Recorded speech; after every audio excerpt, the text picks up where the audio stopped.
Good evening and welcome to Mez Lounge Afro Podcast. We're here another evening talking culture, talking our lives in diaspora. Last week we spoke about Nigerian men paying for everything, even, and we seem to like that tag. We have dealt with that. But this week we want to talk about women earning the same as men, maybe even more. 50-50 is the country where we live. We want to find out our women, when they earn more money, what they do with the money. If the men know they earn more money, how they react to earning more money than their men, based on where we've come from. Tonight I've got my usual guest, beautiful people. We've come from Nigeria. It's not a place where women earn as much as men. In the diaspora it's very common for women to earn more or minimum the same. How have you adjusted as a Nigerian man to the fact that the women earn the same money as you? It's tough because it's biological.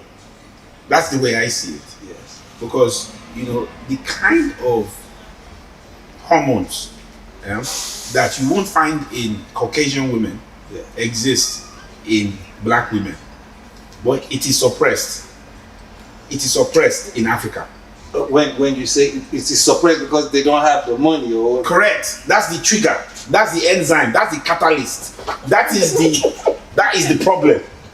Once the money falls into the woman's hand, that hormone will just break loose. It's like giving a child cocaine. Let me I see. I'm trying to understand what you've explained. Now, for me, I'm thinking if women, especially Nigerian women or African women that are not used to this situation, when they start earning more money or the same money as the man, certain things happen in the community. They can look down on the man.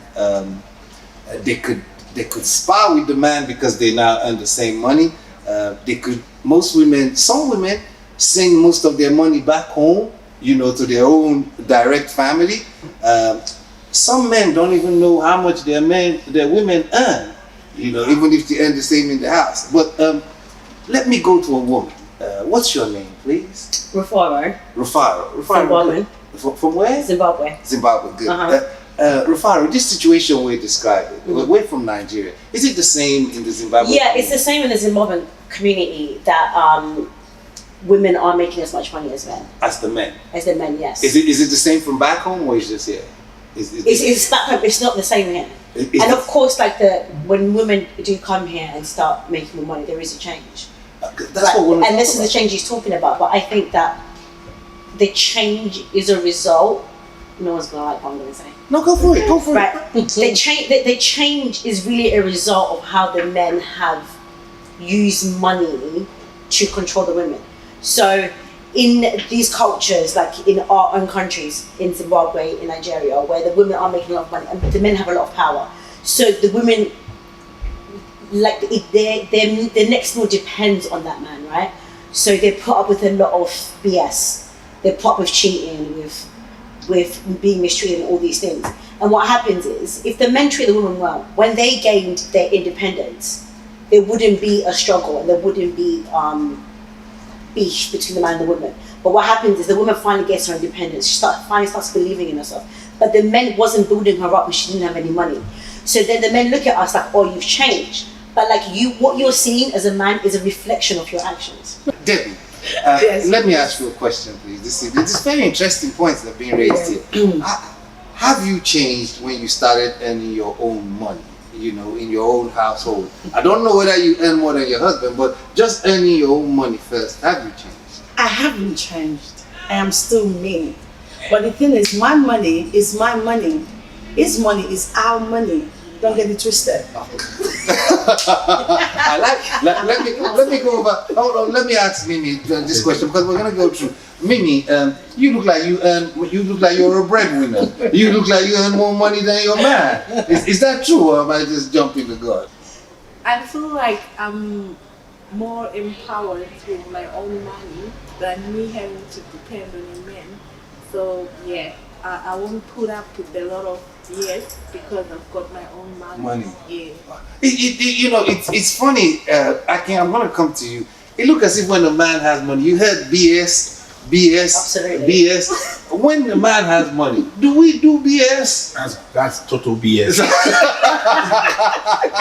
Everybody has BS. BS has levels. But everybody has BS. Women have BS, children have BS, adults have BS, men have BS, women have BS.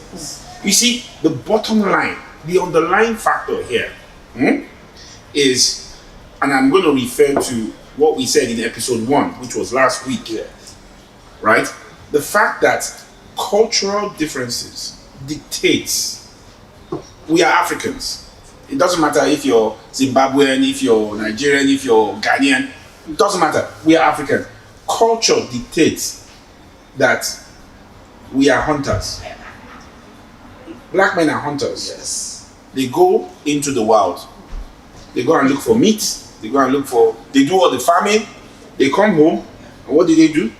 They provide to the family.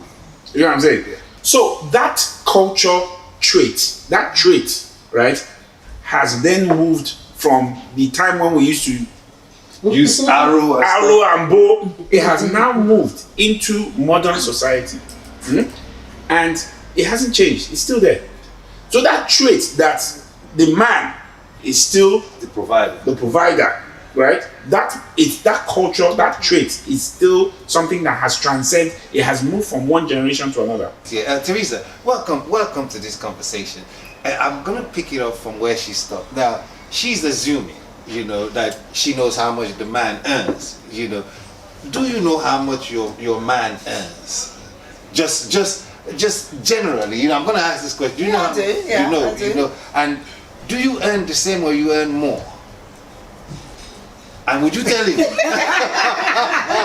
No, we're going somewhere. That's a nice laugh. Yeah. Well, in the terms of when we used to do 9 to 5, Yes. right now we're doing business, so it's all muddled up right now. So do you know what I mean? right. Because so yeah, he earned more. When you were doing 9 to 5. Yeah, slightly more. You assume or you knew? No, I knew. Okay. And he knew how much I got paid. Okay. As simple as that. We've got a bill account, and we know exactly what's coming out of the account every month.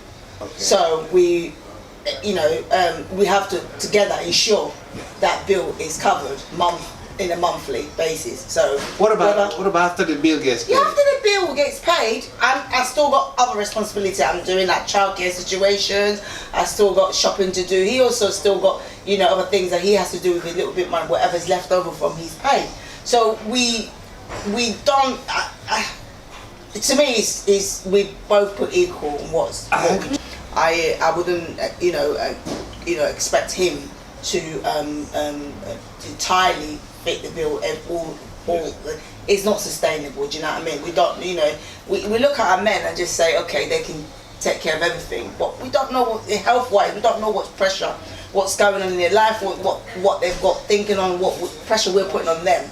So anywhere we can support, that's what I believe we can be able to support as a woman. I'm not disputing anything you're saying, but I'm just in a practical sense, it's a rarity, Aki, I don't know if you would agree with me that first of all, we African men know how much the woman earn, and she might want to be carrying the load.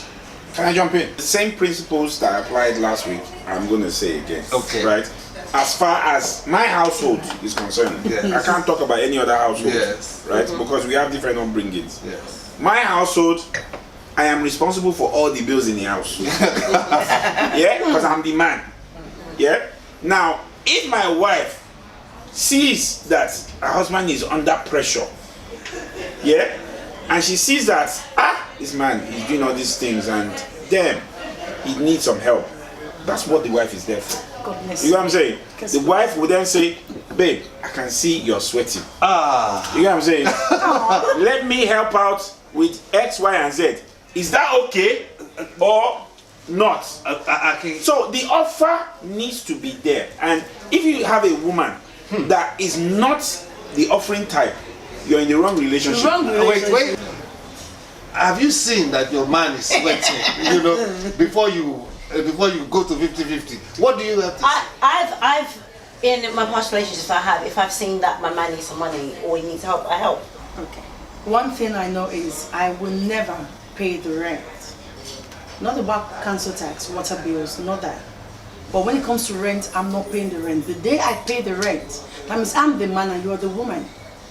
It's as simple as that. When it comes to rent, I'm not paying. No matter the council tax, I could pay the light, electricity bill. Even if you earn more? No, how do you know if I earn more? Even if I don't earn more. I don't earn more, but one thing I know, we're still saying the same thing. Whether you pay electricity bill, gas bill, and he pays rent, it's still household bill. But after the household bill, whatever I do with my money, it's my money and it's my business. But whatever you do with your own money after the bills and everything is our business. So I need to know where the money is going. Thank you for being very honest. Yeah, because if I manage with you, I need to know you're managing with us. You don't take the money S to other directions. I don't know her. So if we finish paying the bills, you turn out what is left and tell me, okay, we're going to do this. I'm going to take you out, take you for shopping, buy you this and buy you that. But when I finish paying my own side of the bill and mine is left, come on, darling, don't ask me. So I've heard that it's not even here. I know in the Nigerian community, African community, because the men have so come as breadwinners. When the women start earning the same or more, they send their money home to their families. They try to build things for themselves with their family. You know, are you conversant with this story I'm saying now? Yes. Are you like that? You can say. Not really, but I feel the man should still be the provider of the house, irregardless of how much he makes. The provider role should always lead. And then, of course, we could pay bills together, but then he mustn't forget he's the man of the house. Once upon a time, a diva. This says she's gonna buy me a visa.